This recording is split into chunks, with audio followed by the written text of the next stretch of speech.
la invitación a la charla Normas APA. Desde la Facultad de Ciencias Económicas, Administrativas y Contables les damos una gran bienvenida en cabeza del decano Pablo López Tovar, quien en el momento se encuentra pues haciendo unas diligencias y no nos puede acompañar. En el día de hoy, entonces, nos acompaña el ponente Diego Alejandro Pérez Múnera. Él es auxiliar editorial de la revista virtual Católica del Norte y corrector de estilo de la revista Reflexiones y Saberes. Él tiene experiencia en revisión de artículos científicos y en editorial de revistas indexadas, es investigador y nos va a acompañar entonces hoy con una capacitación sobre las normas APA. Antes de iniciar y darle la palabra a nuestro invitado que amablemente nos va a apoyar, entonces le doy la palabra a mi compañera Dulfay López, quien en compañía mía coordinamos los programas de la facultad. Adelante, Dulfay. Carlos, muchas gracias. Bueno, compañeros, muy bienvenidos a esta sesión. Espero, como siempre, que este espacio sea muy productivo para todos ustedes y que tengan muy en cuenta las normas que nuestro compañero nos va a socializar el día de hoy para que en el trabajo de grado ustedes puedan tener presente en cada uno de los elementos que desarrollen estas normas completamente visibles, claras y comprensibles para cada uno de ustedes. Al profesor Diego Alejandro Pérez, muchas gracias por aceptar esta invitación a la socialización de este tema tan importante. Bueno, entonces, sin más, le podemos dar inicio a la charla. Gracias, Carlos. Perfecto, gracias, Dulfay. Entonces, compañeros, antes que nada, pues un servicio parroquial por el chat de la conferencia. Está rodando el enlace para que, por favor, diligenciemos la asistencia. Muchas gracias y no siendo más, Diego Alejandro, es todo tuyo. Muchas gracias. Carlos, también para comentarle a todos los asistentes que comenzamos a grabar en este instante. Sí, con la autorización de todos y con fines académicos, entonces vamos a dar inicio a nuestra grabación. Bueno, agradecer en primera instancia a la facultad, al profesor Carlos Horacio Dulfay, al decano y a todos los docentes que se interesan entonces en este tema tan importante de las normas APA, a todos los estudiantes, egresados y demás comunidad pues, que nos acompaña hoy en este espacio. Les voy a pedir el favor de que me informen cuando puedan ver mi escritorio.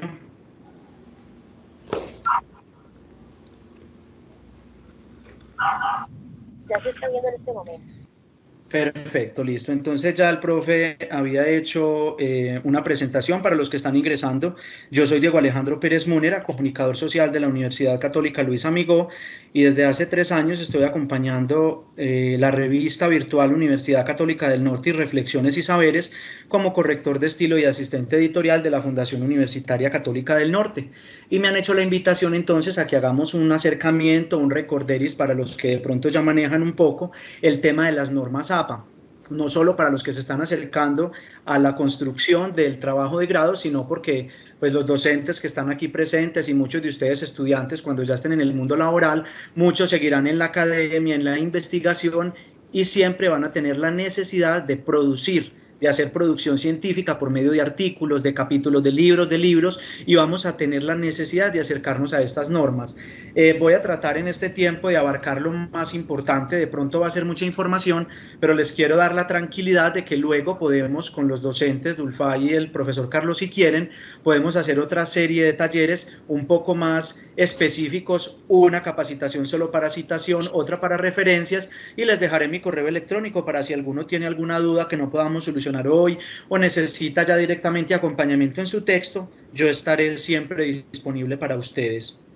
Empecemos entonces por indicarles que las normas precisamente surgen como esa necesidad de unificar los escritos, dado que en la investigación, en el mundo científico y académico, no se trata solo de indagar sobre temas, sobre investigar, sino socializar los resultados de eso que usted investigó. Y eso solo lo puede hacer de 2 formas, de manera verbal en una conferencia o de manera escrita para un artículo. artículo, en su trabajo de grado o en un escrito particular. Y para eso entonces las diferentes editoriales e instituciones nos unifican unas normas particulares o unas reglas para que usted a la hora de escribir lo haga con base en esas normas, no a la hora de escribir como tal en temas de redacción, ortografía, aunque también nos dan orientaciones, sino más que todo con el tema de la citación y la referencia, es un tema tan fundamental. Aquí lo vemos, por ejemplo, en esta pantalla, cómo existen diversidad de normas para múltiples disciplinas, por ejemplo, las normas Vancouver para la medicina, los enfermeros, las normas IEEE para los ingenieros, Harvard, Chicago, pero las ciencias sociales y humanas y otras disciplinas nos hemos acogido por su rigurosidad a las normas APA. Y precisamente las normas, yo quiero aquí hacerles una claridad, las normas APA o cualquier normatividad no es que karma estoy pagando, el profesor me la tiene montada, qué es eso tan horrible, lo más importante es el fondo, ¿para qué se pegan de eso? Las normas son fundamentales, el estilo, la manera en la que yo presento mi citación y mi referencia son fundamentales por algo en particular, como lo vemos en esta pantalla. No solamente una persona puede robar algo material, ¿cierto? Puede robar un diamante, una gallina, no sé qué, un banco. También podemos robar, y lo vemos muy comúnmente, las ideas. Y siempre en nuestros trabajos vamos a necesitar las ideas de los otros. Siempre vamos a necesitar buscar lo que los otros ya indagaron antes de lo que yo estoy indagando en la actualidad. Entonces, en aras de precisamente lo que busca la norma también es concientizar a las personas en la importancia de dar el crédito, de agradecer al otro que me presta la idea para no incurrir en un tema que podemos incurrir fácilmente, que es el plagio, ¿cierto? El acto de utilizar parcial o totalmente una obra sin darle el crédito o la referencia o la citación adecuada a esa obra que yo estoy utilizando.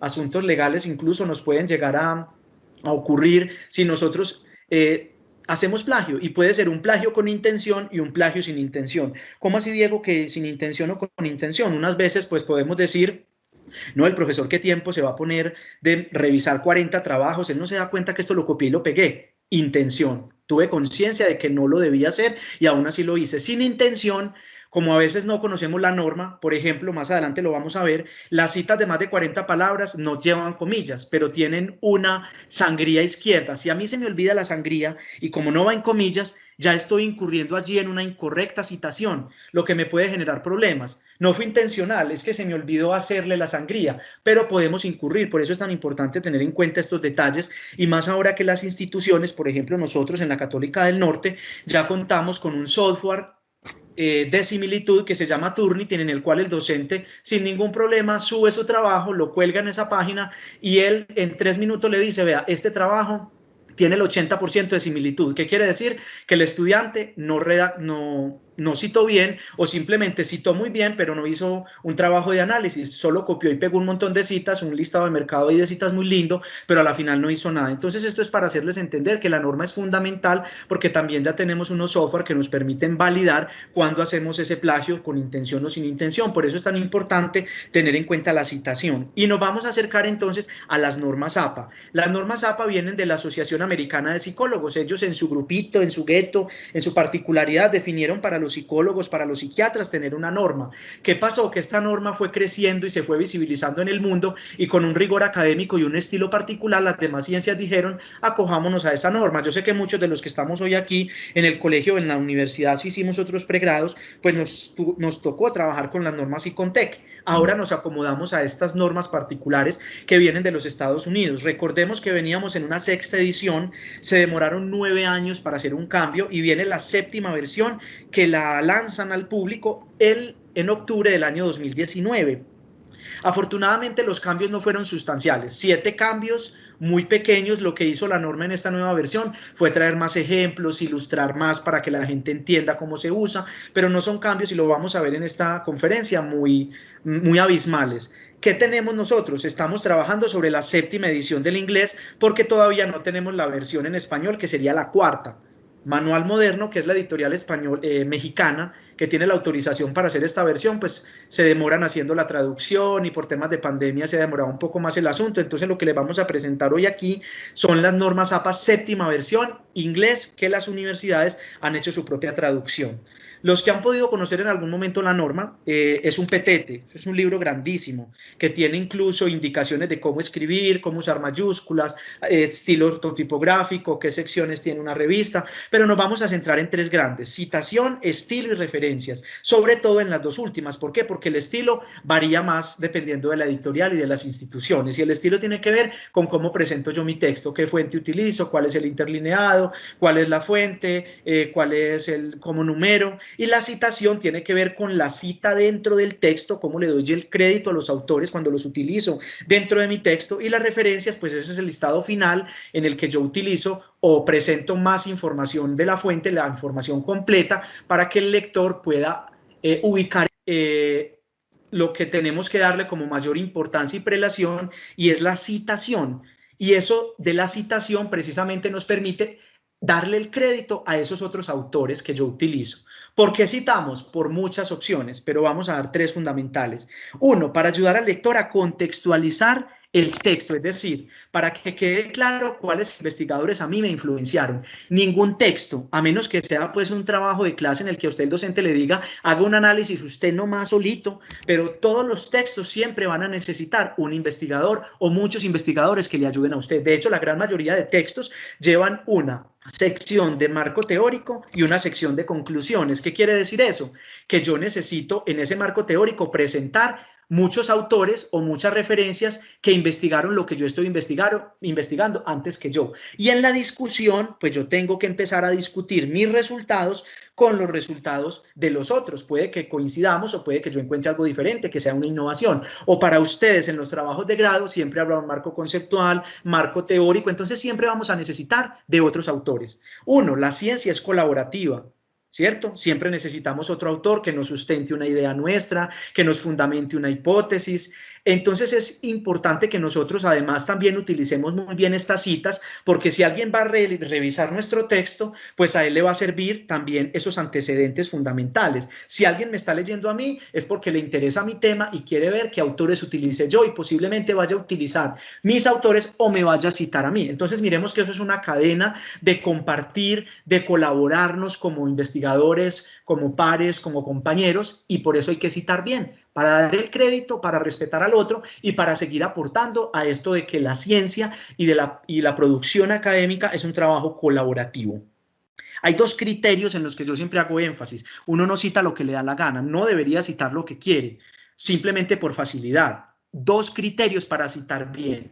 Uno, rigurosidad académica, rigurosidad de la fuente. ¿Y cómo yo sé que una fuente es rigurosa? Pues si la saco de las bases de datos gratuitas o bases de datos que yo sé que ustedes como estudiantes tienen acceso de la Fundación Universitaria desde la biblioteca. Redalic, Cielo, Dialnet, Revit, Biblat, un montón de bases de datos. ¿Y por qué esa cita podemos decir que tiene rigor académico, aunque le encontremos algún error? Pues porque nadie es perfecto, porque han pasado antes de ser publicadas en la base de datos por un montón de ojos, de un comité editorial, de un editor, de varios evaluadores, de un corrector de estilo. Es decir, es muy riguroso, a diferencia de usted decir que va a bajar una cita de un blog, de un estudiante tal vez de colegio, que monta lo que bien le plazca, que eso no pasa por ojos de nadie, o Rincón del Vago, o Wikipedia, o algunos otros espacios que no tienen tanta rigurosidad como la que presentamos aquí. Entonces, habrá momentos en los que si estamos hablando de redes sociales, pues vamos a utilizar Wikipedia, pero no es lo mismo decir que yo voy a presentar en mi texto la definición de una palabra de Wikipedia teniendo la RAE. A eso me refiero, a que vamos a ubicar primero fuentes de rigor académico y segundo, que sean de fácil localización.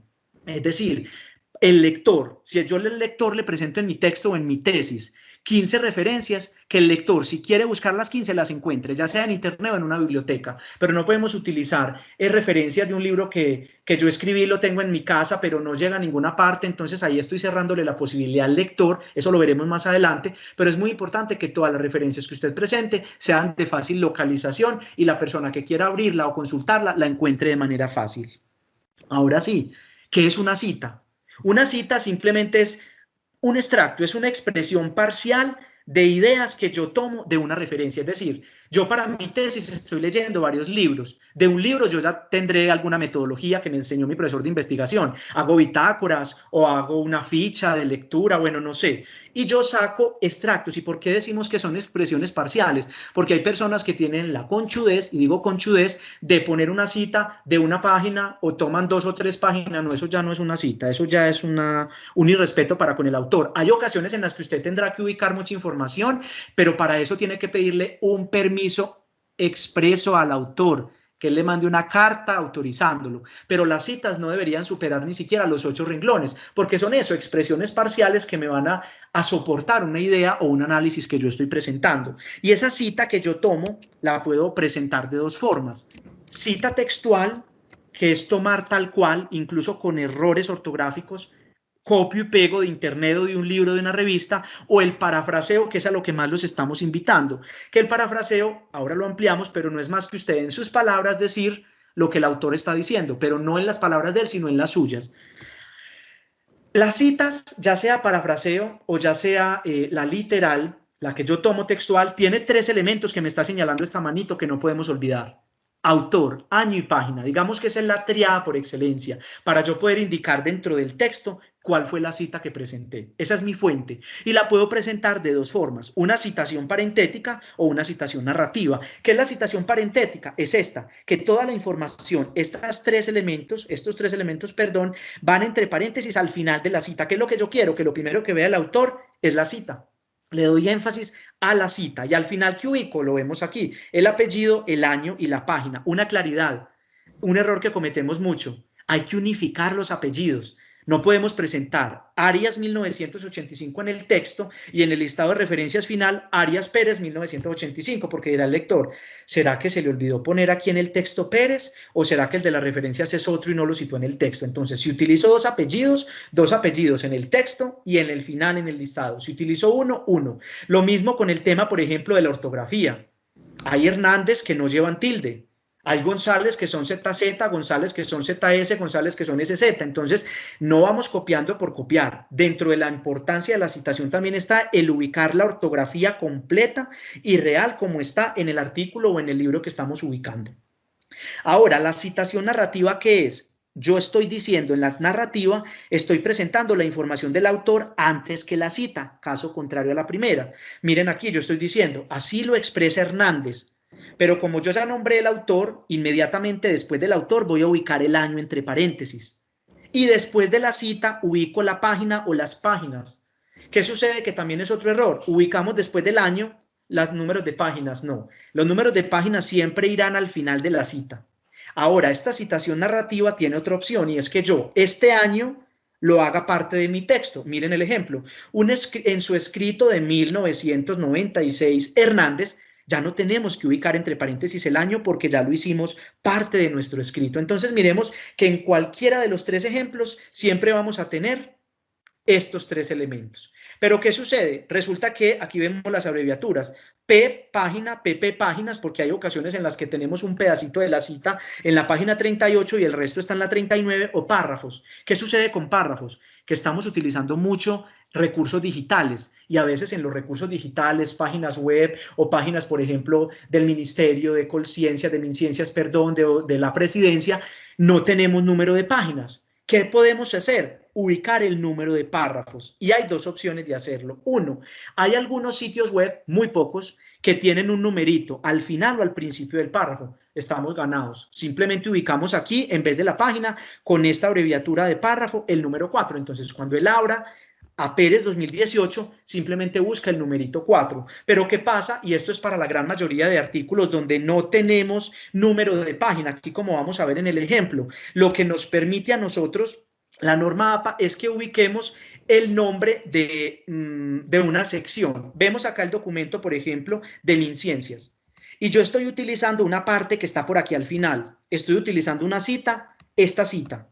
La llevé textual. ¿Cómo hago yo para presentarla? Simplemente donde va el número de la página, yo voy a colocar este nombre, este subtítulo. Alimentos. Aquí lo estamos viendo. Alimentos. Sección alimentos. ¿Qué le permite esto al lector?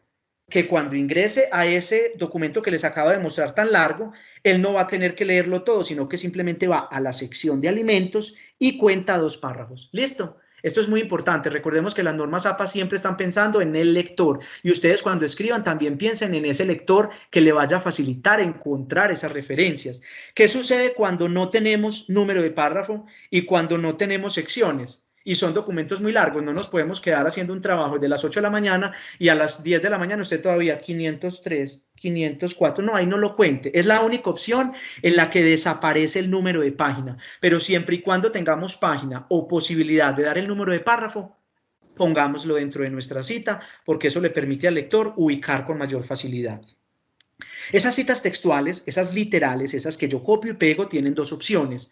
Las citas cortas y las citas extensas. Las citas cortas son las que tienen menos de 40 palabras, es decir, entre 1 y 39. La que tiene 40 ya cuenta como larga. Entonces, entre 1 y 39, ¿qué es lo que yo tengo que hacer? Siempre las voy a ubicar entre comillas. Nunca se me pueden olvidar las comillas. Aquí, por ejemplo, vemos esta particularidad. Está la cita de menos de 40 palabras entre comillas y al final tiene la información, los 3 elementos parentéticos, aunque también lo hubiese podido hacer narrativo.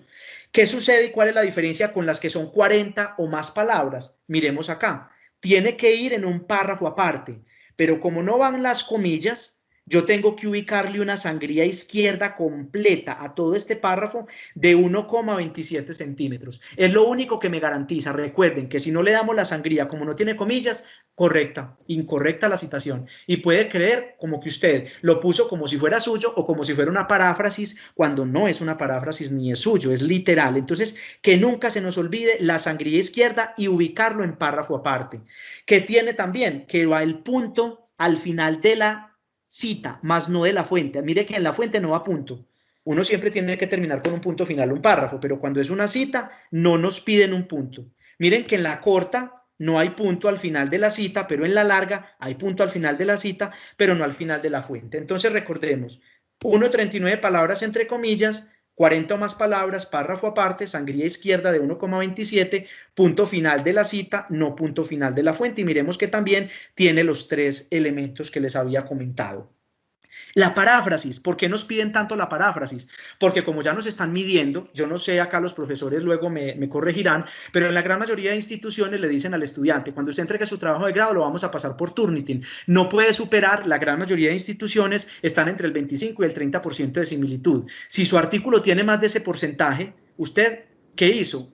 Puso un montón de citas, pero usted no analizó, usted no indagó, usted no presentó nada, sino un montón de citas muy bien citadas, pero ¿dónde está su esfuerzo de análisis? Entonces, ¿qué nos invitan? A que utilicemos las paráfrasis, porque las paráfrasis, como no son literales, el software no los va a tratar como si fuera una cita literal y a usted también le va a permitir hacer un ejercicio de reflexión sobre esa cita. Pero ¿qué les quiero consultar? ¿Qué les quiero indicar aquí? Una paráfrasis no es lo que usted entendió de esa cita, ni lo que usted analizó, ni la va a discutir. No, usted va a decir lo mismo que el autor está diciendo, pero en sus palabras. Pero no va a ser lo que hacen la gran mayoría, y lo encuentro mucho en la revista para la que trabajo, que los profesores cambian la primera palabra y la última, y ya es que es una paráfrasis. No, eso no es una paráfrasis, le cambiaste 2 palabras, pero la gran mayoría, la del centro, sigue siendo literal y así lo va a tomar el software. Entonces simplemente utiliza tu discurso, tu caja de herramientas discursiva, tu léxico, y trata de decir en tus palabras lo que está diciendo el autor.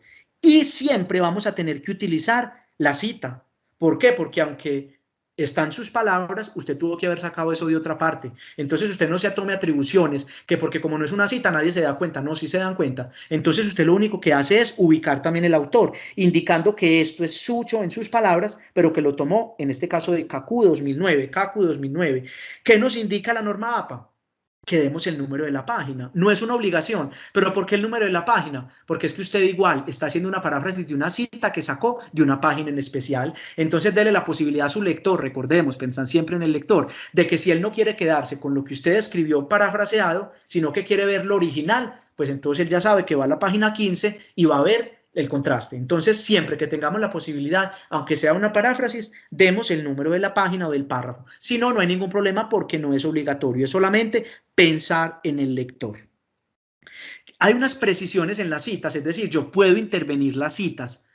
¿Qué pasa? Que hay unas citas que tienen error. Aquí hay un ejemplo. Evolucionista con B, bruto, ¿qué le pasó? Cualquiera, yo soy corrector de estilo y a veces leo un artículo después de que ya se publicó y digo, bueno, no este tipo de cosas, pero ay, ¿cómo se me fue esta coma aquí? No somos perfectos, ¿cierto? Entonces, ¿qué sucede? La norma APA no nos permite que le cambiemos la B por la V, porque aunque sea solo una letra, usted no puede intervenir una cita textual porque no es suya.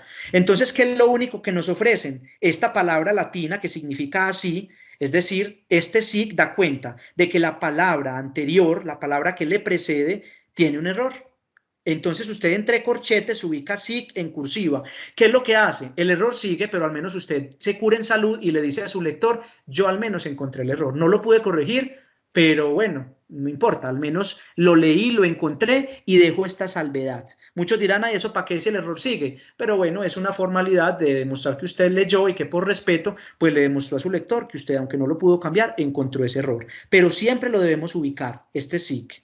Ahora, omitir, esto lo utilizamos mucho. Resulta que tengo una cita muy larga, pero a mí no me interesa sino la primera y la última parte. La mitad es muy redundante, no la quiero. ¿Qué hago? ¿Le quito esa parte? Sí, pero siempre tienes que utilizar esta fórmula, estos 3 puntos dentro de paréntesis. ¿Por qué? Porque eso ya le va a indicar al lector que ahí hay una parte que usted quitó, pero que usted por respeto, si usted extrae una parte y no pone estos puntos, es un irrespetuoso, está incurriendo en incorrecta citación, no le está dando el crédito correcto al autor. Entonces, esta posibilidad es que el lector, si quiere encontrar lo que está aquí, pues va con esa y nubiola a la página 319 y termina de leer. Pero usted siempre que vaya a utilizar estos puntos, siempre que vaya a extraer, una parte de una cita, déjele estos 3 puntos entre paréntesis. No lo vamos a utilizar ni al principio ni al final, eso no es necesario, porque si usted cerró la cita aquí, pues ya es evidente que hay otra parte que sigue, así no se haya terminado párrafo. Solamente lo vamos a utilizar en la mitad, bueno, en alguna parte, pero que no sea ni el inicio ni el final, porque eso ya no lo utilizamos en nuestras normas.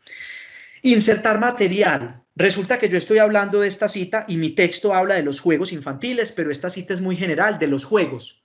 Yo quiero recordarle al lector, ubicarlo otra vez. Lector, recuerde que estoy hablando de los juegos infantiles. ¿Qué hago yo? Entre corchetes ubico la palabra infantiles. O por ejemplo, yo estoy tomando una cita que dice, en el cristianismo, Él es el más importante. Y usted dirá, bueno, de pronto al lector no le va a quedar claro quién es Él. Entonces usted entre corchetes, después de Él va a ubicar Dios. Es la manera en la que usted ubica una palabra, si es necesario, esto poco lo utilizamos, pero es un recurso que existe. En el caso de que usted quiera hacer una claridad dentro de una cita que no es suya, usted simplemente ubica entre corchetes esa claridad para darle cuenta al lector que esa partecita es suya. Lo mismo sucede con el tema de cuando vamos a seleccionar o vamos a añadir, a darle énfasis a una palabra o a una frase dentro de una cita que no es mía. Esta palabra evolucionista yo la quiero seleccionar o le quiero dar importancia porque hace parte de mis palabras clave, por ejemplo. ¿Qué hago yo? La puedo ubicar entre cursiva, no negrita, no subrayado, no morado ni rojo, en cursiva, pero inmediatamente después de la cursiva yo tengo que incluir esta fórmula, entre corchetes, énfasis añadido. Tiene que quedar claro, no cursivas puestas, sino énfasis añadido. ¿Qué sucede? Si la cita que yo traigo, por ejemplo, de las leyes, que casi siempre son escritas en cursiva, ahí sí puedo utilizar la negrita. Igual voy a ubicar aquí énfasis añadido. Pero siempre vamos a dejar esta anotación cuando vamos a intervenir una cita y le vamos a ampliar o le vamos a dar poder a una palabra. Las citaciones específicas. ¿Qué es eso de citaciones específicas? Resulta, por ejemplo, que yo tengo 15 referencias, unas son de un autor, otras de 2, otras de 5 y otras de 20. ¿Cómo lo presento en el texto? Para las citas que tienen un autor, los trabajos que tienen un autor o 2 autores, donde yo los nombre en el texto, siempre debo ubicar el apellido y el año. Aquí lo vemos en el ejemplo. Pérez 2015 en todas partes donde lo nombre. Pérez y Galeano 2016 en todas partes donde lo nombre. Listo, siempre vamos a ubicar los 2 apellidos o el apellido. Ahora, ¿qué pasa con los trabajos que tienen 3 o más autores? Este es uno de los primeros cambios que tiene la norma. Este cambio es que desde la primera vez que yo presente esta referencia, la voy a cortar. ¿Cómo que la voy a cortar? Solo voy a presentar el primer apellido y voy a utilizar esta expresión et al, que significa y otros y compañeros, en palabras básicas para los lectores es aquí hay otros autores. Y ubicamos el año en todas partes, tanto en la primera cita como en las subsecuentes, tanto para las citas de 3, 4, 5, hasta 20 o hasta 30, el número total. Pero miremos que se acortan desde 3. Este es uno de los cambios.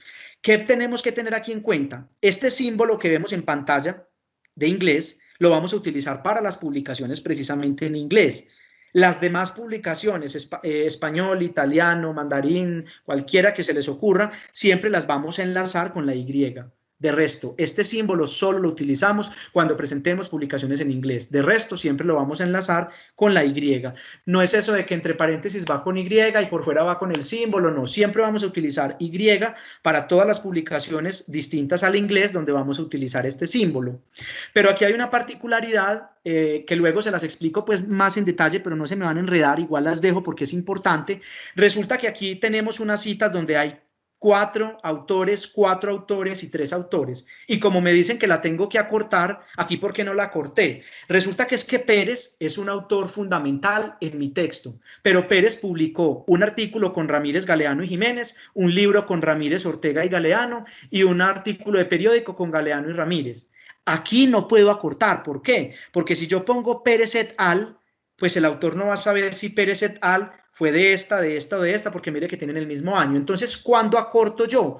Ubico todos los apellidos hasta que lo pueda acortar. Por ejemplo, aquí, Pérez Ramírez Galeano, Pérez Ramírez Ortega, aquí sí lo puedo recortar porque ya pues el apellido es distinto. Pero entonces es muy importante saber que siempre acortamos de 3 arriba. Solo no acortamos en el caso poco común, pero que puede suceder, que hay varios autores con diferente apellido, y hay que acortarlo cuando los apellidos sean diferentes, de manera que la persona o el lector le quede claro cuando vaya a las referencias a qué referencia específica se está tratando. Reitero, si aquí dice Pérez et al, yo no voy a saber a cuál es de estas 3, pero si aquí dice Pérez Ramírez Galeano, yo ya sé que se refiere a este libro en particular. Es más un asunto de darle claridad al lector y puede encontrar fácilmente la cita con la referencia.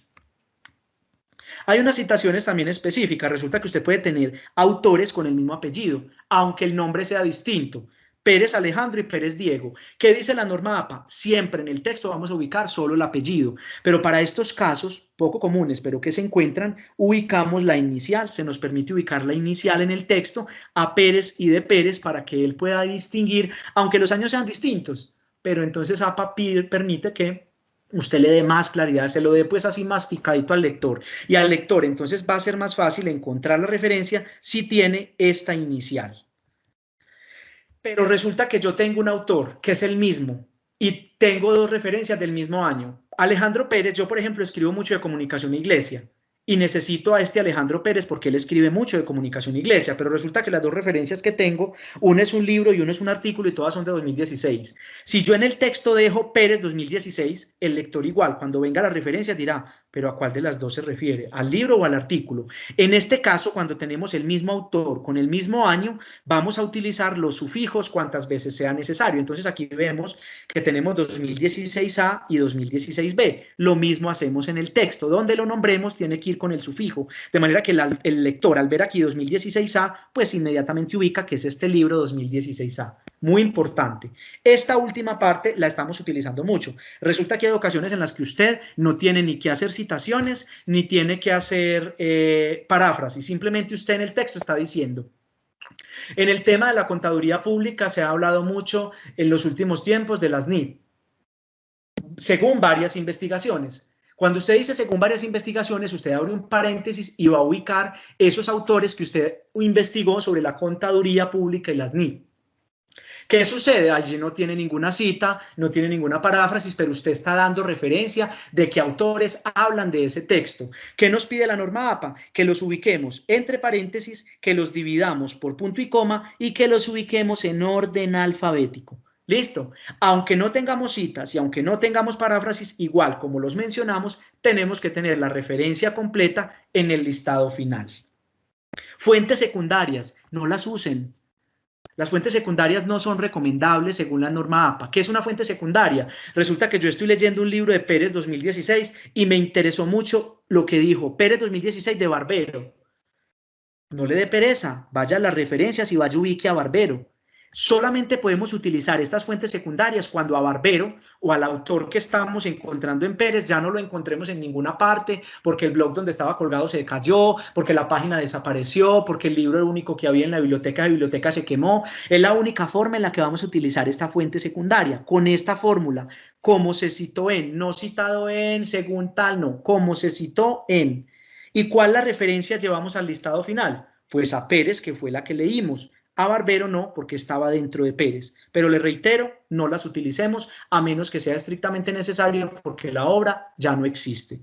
Obras clásicas, cuando utilizamos entonces a estos filósofos, Aristóteles, Platón, Parménides, no sé qué saben ustedes más que yo de filósofos, nosotros generalmente lo que leemos de ellos no son los libros originales, muy viejo, estamos utilizando casi siempre las traducciones y lo podemos encontrar en las portadas y contraportadas de estos libros. Entonces, siempre que yo utilice, debo percatarme lo que diga la portada. Si dice traducción, entonces cuando yo esté ubicando la información de la fuente, ubico el apellido, que sería el nombre del filósofo, y en vez del año también le agrego esta fórmula, trat en, que significa la traducción de 1931, que tiene que quedar claro para obras clásicas, en este caso de filósofos, que usted lo que está revisando es una traducción. Este de comunicaciones personales lo vamos a ver enseguida.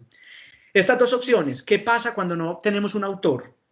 Si nosotros ubicamos fuentes de las rigurosas que les digo, de bases de datos, no de Wikipedia, ni Rincón del Vago, ni de blog, siempre vamos a tener autores, pero resulta que yo estoy utilizando una información de un blog que es fundamental, de un tema que no encuentro en ningún artículo, pero no tiene autor por ninguna parte. Hay veces los autores se llaman anónimos. Si se llaman anónimo, siempre el apellido del autor será anónimo. Ese va a reemplazar apellido y nombre. Pero si yo no encuentro por ninguna parte, ¿qué me va a sustituir a mí el nombre? El título o la parte del título. Resulta que en el blog se llama Las vocales en la niñez, importante para la lectura. Como no hay ningún autor, yo tengo que poner la fuente. ¿Qué ubico en la fuente? El nombre del título o la parte del título. Mire que aquí lo acortamos. Las vocales en la niñez, año 2005. Y cuando vamos a las referencias, pues vamos a encontrar también que la entrada de autor va a ser este título. Esto lo encontramos poco, como les digo, si seguimos la rigurosidad de las fuentes, pero esto sí lo podemos encontrar mucho. Artículos que no tienen año por ningún lado, no tienen ni año ni fecha. ¿Qué es lo que hago? Entonces no puedo dejar esta primera parte que nos pide la fecha del artículo, del libro, del capítulo vacía. Siempre voy a utilizar esta fórmula, S.F. que significa sin fecha, tanto en el texto como en la referencia final. Esto para los artículos, reitero, o productos que no tengan ninguna fecha. ¿Qué sucede? Resulta que a veces, aquí estamos entrando mucho en las instituciones, nos están pidiendo referencias en inglés. Listo, yo utilicé una cita en inglés, pero su texto es en español. ¿Qué hago? Tengo dos opciones. Lo primero, presentar la traducción. Usted puede hacer la traducción si es bueno para el inglés, o pregúntele a un docente o pídale el favor de que le haga la traducción. Como es una traducción, ya deja de ser cita textual, entonces simplemente usted lo presenta como una paráfrasis. Pero usted dice, no, yo quiero descrestar a mi profesor Carlos. Voy a dejarle aquí esta fuente que saqué en francés.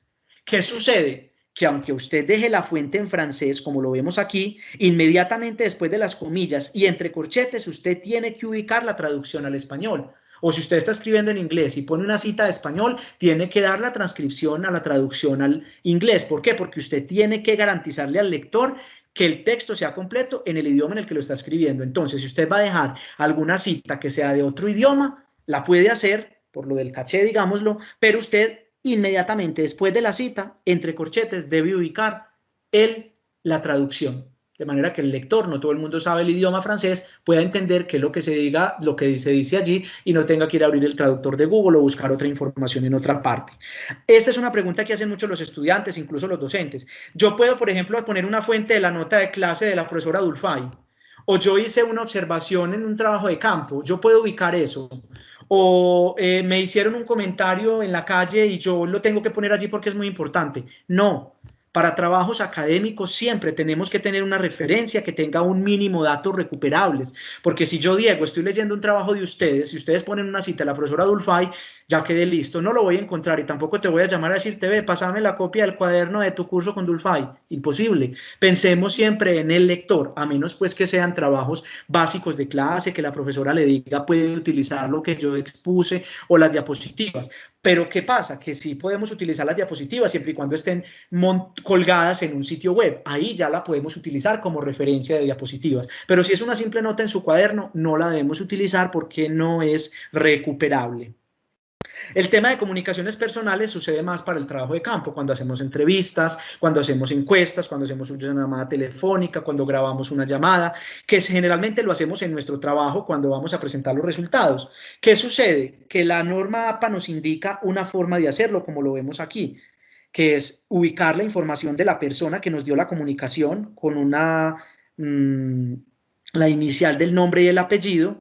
Vamos a ubicar el nombre de comunicación personal, no hay que decir carta, correo, mensaje de texto, no, comunicación personal, y la fecha exacta en la que le enviaron esa comunicación personal. ¿Por qué esto no lo utilizamos tanto? Porque recuerden ustedes, los que ya han visto investigación, por temas de confidencialidad, nunca debemos ofrecer ni mostrar el nombre de aquellas personas que nos sirvieron en nuestras entrevistas. Entonces, generalmente lo que usamos es un código EV1.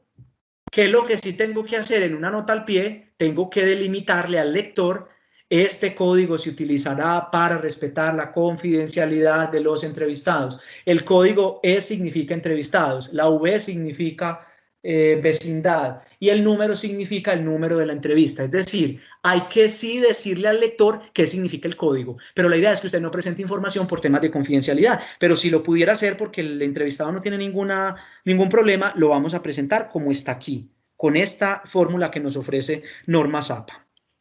Hasta aquí el tema de citas. No sé si tienen alguna pregunta que les haya sucedido, algo particular en el tema de citación. Igual, como les digo, yo voy a dejarles mis correos por si tienen alguna duda particular, la podemos resolver. Pero si tienen alguna duda en particular en algo en específico, me pueden interrumpir y yo con gusto, si tengo la respuesta, la podemos compartir. Pero eso es, digamos, lo general, porque hay muchas particularidades de citaciones, pero eso es como lo básico que tenemos que saber para darle el respeto al autor.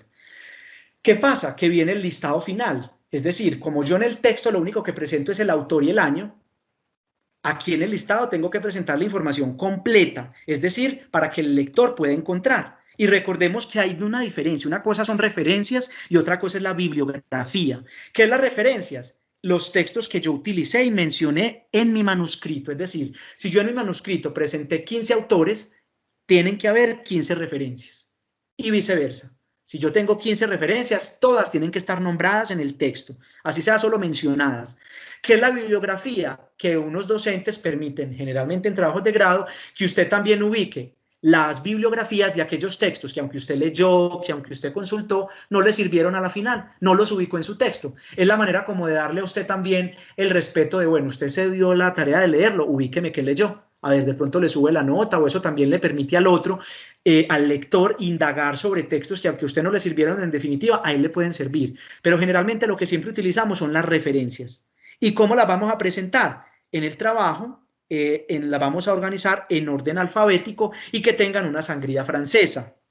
Vamos a ver acá, por ejemplo, para libros, vamos a conocer las más importantes, porque hay muchos ejemplos, pero generalmente nos invitan a que utilicemos libros, capítulos de libros y artículos, de vez en cuando videos, pero los otros muy de vez en cuando los utilizamos, pero igual tenemos una guía institucional que les dan a ustedes las orientaciones. Un ejemplo, el libro, mire que el libro solo tiene 4 elementos, el autor, el año, el título y la editorial. Vamos a ver acá un ejemplo. ¿Qué es lo que nosotros tenemos que tener aquí en la particularidad? Y en la particularidad es tener, vamos a mirar acá, vamos a hacer un ejemplo con ustedes de un libro. Acá tenemos un libro que está publicado en la editorial de la universidad y resulta que cualquiera de ustedes está utilizando este libro dentro de su texto.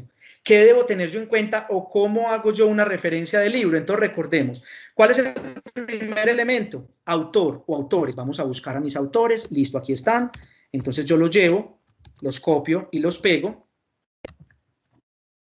en el trabajo donde yo estoy haciendo pues la elaboración de mi artículo, de mi trabajo de grado y empiezo a ubicarlos. ¿Qué es lo primero que hacemos? Recordemos que los nombres no van, solo van las iniciales. Entonces vamos a ubicar las iniciales primero de nuestros autores. Acá tenemos nuestros autores.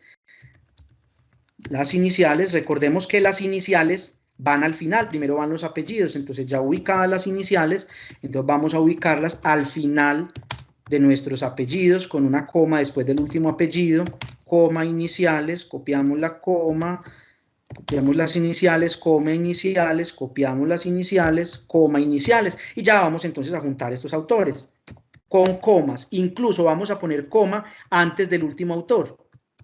Aquí tenemos la coma y ya sí, ¿con qué enlazamos? Recordemos, la Y porque es en español. Entonces aquí tenemos, aquí se me fueron las últimas, Méndez Rendón, Juan Camilo. Listo, aquí tenemos la primera información, autor. ¿Qué es lo que sigue? El año. Entonces vamos a ubicar en la portada o en la contraportada o en la página de créditos cuándo se publicó este libro. Entonces vamos a ubicarlo a que se publicó en el 2012. Entonces aquí en el año vamos a ubicar esa información, 2012, segundo elemento listo.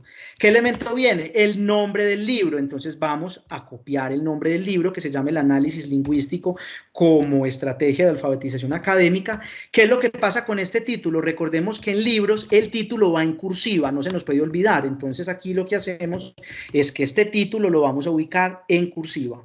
¿Y cuál es el último elemento? La editorial. ¿Cuál será la editorial? Católica del Norte, Fundación Universitaria. Entonces aquí al final lo único que yo voy a ubicar entonces es el nombre de la Fundación Universitaria Católica del Norte, que es la que me va a permitir a mí dar cuenta del editorial. Aquí tenemos el otro cambio de la versión anterior a esta versión. ¿Cuál es? Que en la anterior versión se nos pedía ubicar la ciudad y el país de la editorial. Miremos entonces en este ejemplo los 4 elementos para un libro.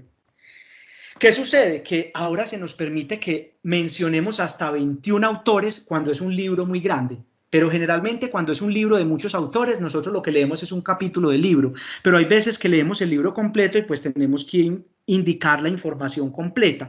¿Qué sucede? Que miremos que se nos permite, por tema de visibilidad de autores, ubicar anteriormente con la norma sexta, en la sexta versión solamente podíamos ubicar hasta 9 autores. Miremos que aquí, si el libro tiene 21 autores, podemos ubicar los primeros 19, después de los primeros 19 ubicamos un elipsis, que son estos 3 puntos, y damos cuenta del último autor. Este elipsis o 3 puntos, ¿qué le dicen al lector? Aquí hay más autores, si usted quiere verlos, vaya a la página web o vaya a buscar el libro Investigación Cualitativa. Pero esta es una opción que se nos da para poder validar la información. ¿Qué particularidades tienen los libros? Que resulta que hay libros que son editados, es decir, el autor directamente no presenta la obra, pero esto lo encontramos en la portada. Si usted ve en la portada que está el nombre del autor y dice Diego Alejandro Pérez, editor, o Carlos Horacio Muñoz, compilador, así lo tengo que presentar en la referencia. Eso me lo encuentro ¿dónde? En la portada. Si en la portada está, miremos que a diferencia del libro completo, antes del año y después de los nombres vamos a ubicar esa abreviatura que me indica si es compilador, si es editor o si es coordinador o si es director. Si no tiene ninguna de estas, el libro común y corriente. Otra opción es la edición. A veces hay libros que le sacan varias ediciones y resulta que yo leí la 8ª. Entonces yo tengo que clarificar siempre después del título, entre paréntesis, el número de la edición. La primera no, ya sabemos que si no lleva es porque es la número 1, pero de la 2 en adelante siempre voy a ubicar entre paréntesis el número de la edición que yo leí. Y los libros en línea es lo mismo, solo que al final ubicamos la URL, que es muy importante que tengamos en cuenta que ya no es necesario en esta versión recuperado de tomado el 5 de febrero, no, simplemente ubicamos la URL. ¿Cuál es la invitación? Deben buscar que la URL sí funcione, porque a veces como nos demoramos hasta un año haciendo un artículo, un trabajo de grado, cuando mandamos nuestro artículo, nuestro trabajo, ya no funciona la URL, o abre una página pornográfica, oh por Dios, qué pena, o simplemente aparece página no funciona. Entonces, antes de que usted envíe su artículo, como se demoró tanto para enviarlo, revise artículo por artículo, URL por URL, que sí funcione y que no se vaya a llevar una sorpresita abriendo otra cosita, que qué pena con el profesor y qué pena con usted. Bueno, voy a tratar de hacer aquí lo más ágil porque ya me comí la hora, qué pena con ustedes, pero eso es un tema bastante extenso. Aquí tenemos los capítulos de libros, ya no vamos entonces a hacer los ejemplos, luego los podemos hacer, como les digo, en otra capacitación. En el capítulo de libros ubicamos igual, recordemos que el capítulo de libro es un libro que tiene muchos capítulos. Por ejemplo, de un congreso de contaduría, presentaron 15 ponencias y hay 15 artículos, los ponen en un solo libro y usted utilizó uno de ellos. ¿Cómo presento la información? Lo mismo, la información del autor, no del libro, sino del artículo o del capítulo que usted revisó, el año, el título específico de ese capítulo, mire que este ya no va en cursiva, Luego sí viene la información de quién compiló el libro. ¿Cuál es la diferencia del autor con el compilador? Que miren que el autor es apellido e inicial del nombre, y aquí el editor o compilador es inicial antes que el apellido. Y entre paréntesis ubicamos lo mismo, si es compilador, si es editor, si es coordinador, si es director.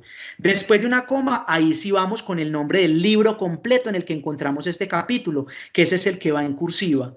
Y el número de las páginas con este pp que le antecede quiere decir que yo solo leí del libro las páginas de la 15 a la 28, que son las que corresponden a este título del capítulo del libro, y también ponemos la editorial al final. Las revistas es otro que utilizamos mucho, lo mismo. ¿Cuál es la diferencia en las revistas? Lo mismo, los autores. Aquí en vez del año nos piden también la información de los meses, porque las revistas son o bimensuales o trimestrales o cuatrimestrales o semestrales y generalmente tienen información de esa periodicidad. Por ejemplo, esta que es abril-junio. Entonces siempre vamos a ubicar la información del mes. Luego el título del artículo y el título de la revista. En este caso, mire que diferencia del libro, que el título es el que lleva la cursiva, aquí la cursiva la lleva el nombre de la revista. ¿Qué son estos números? Estos números son el volumen, que generalmente las revistas traen volumen y número. ¿Cómo los diferencio? Porque miren que no hay espacio. El volumen va en cursiva y el número va entre paréntesis. No hay que poner V de volumen ni N de número, solo volumen en cursiva y número en paréntesis. Pero no se nos puede olvidar, porque si dejamos este 13 sin cursiva, uno como lector dirá, ¿será que era un volumen y se le olvidó la cursiva? ¿O será que era un número y se le olvidó el paréntesis? Entonces es muy importante tener esto claro. Y después de la coma ubicamos las páginas. Miremos que a diferencia del capítulo, aquí ya no hay que poner pp. Simplemente ubicamos los números que comprende este artículo. En este ejemplo vemos la diferencia de URL al artículo físico, y es que aquí tenemos la URL de la consulta. Vamos con los artículos de publicaciones seriadas, por ejemplo, cuando estamos en prensa. Supongamos que vamos a tomar algo del Espectador. ¿Cuál es la diferencia? Lo mismo, el autor, pero la diferencia es que aquí nos piden todo completo, la publicación completa, la fecha completa de esa noticia, 13 de noviembre de 2010. Listo, esa es la diferencia. Aquí le sumamos el día, el título del artículo, luego ubicamos el nombre del periódico, el Espectador, el Tiempo, que hubo, bueno, que hubo no lo usemos, pero de pronto uno nunca sabe que necesitemos una de sus noticias amarillistas, entonces ubicamos el nombre del artículo, del periódico, y luego ¿qué ubicamos? La página web o la URL que me abra esa noticia que yo estoy aquí indagando. La tesis, utilizamos muchas tesis, ustedes van a utilizar muchas tesis. ¿Cómo las presentamos? Lo mismo, autor, el año, aquí volvemos solo al año, el título de la tesis o trabajo de grado, en cursiva, pero luego de esa cursiva entre paréntesis hay que decir cómo se llaman. Si es una monografía, si es una tesis, si es un trabajo de grado. ¿Qué sucede? Que aunque sabemos que las tesis solo se presentan en el doctorado, las instituciones todavía dejan que los estudiantes presenten en su portada tesis de pregrado, tesis de maestría. Usted lo presenta aquí como está en la original. Entonces usted ubica tesis, trabajo de grado, monografía y el nivel, especialización, pregrado, posgrado, doctorado o maestría. Y al final ubica el nombre de la universidad a la que fue entregada esa tesis. Para documentos legales, recordemos que los documentos legales nuestros siempre son instituciones, leyes, Congreso de la República, decretos, Presidencia de la República, resoluciones de los ministerios o sentencias de las cortes del país. En este caso, tenemos una ley que nos pide el autor, que es el nombre completo del autor, Congreso de la República de Colombia, la fecha completa en la que se emitió la norma, día, mes y año, el número de la ley, que es lo que va en cursiva, y luego la reseña que traen todas las leyes, por la cual se aprueba la Ley General de Educación, por la cual se aprueba la Ley de Contaduría Pública, y usted ubica la URL en caso de que lo necesitemos. Aquí tenemos otra información que luego cuando les envíe la presentación la podrán ver, y en otra capacitación para no robarles más tiempo tenemos cuando tenemos un blog, un sitio web, los videos de YouTube, y también cuando usamos, ojalá no los usemos, pero en ocasiones son necesarios, como también podemos citar estados de Instagram, de Twitter, de Facebook.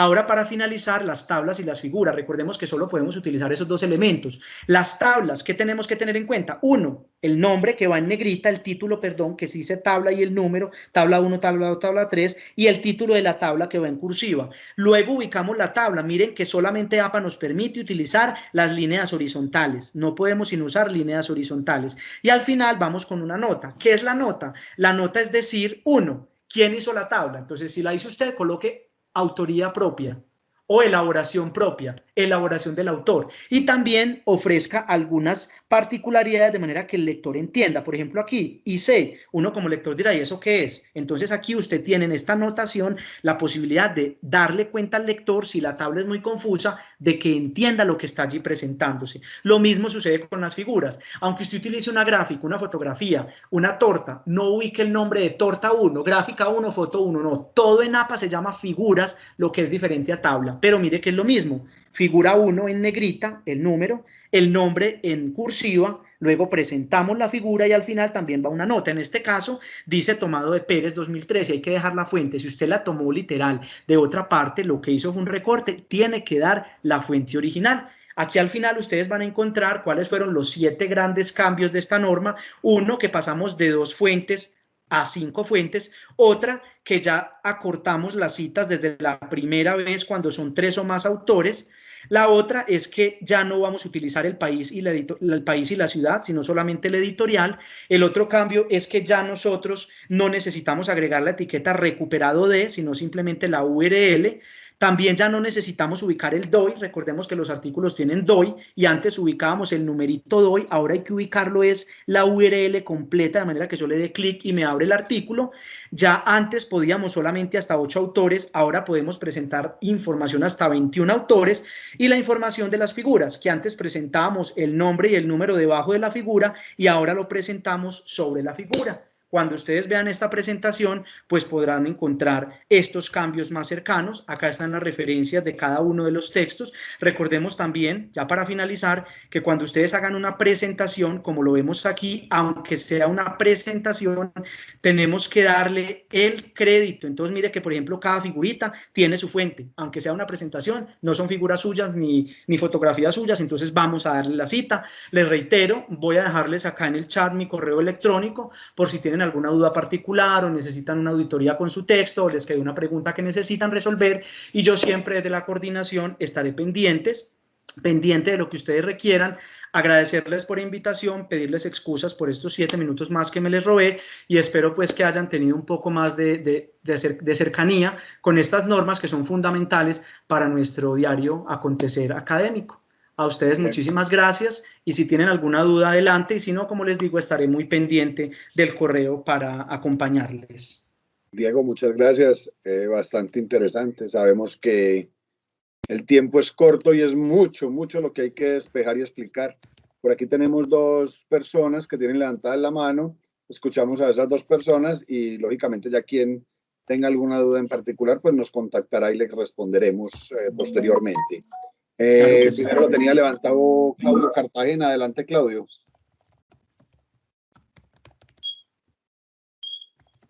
Bueno, parece que no sé qué le pasó. Y Luz María, entonces Luz María, por favor.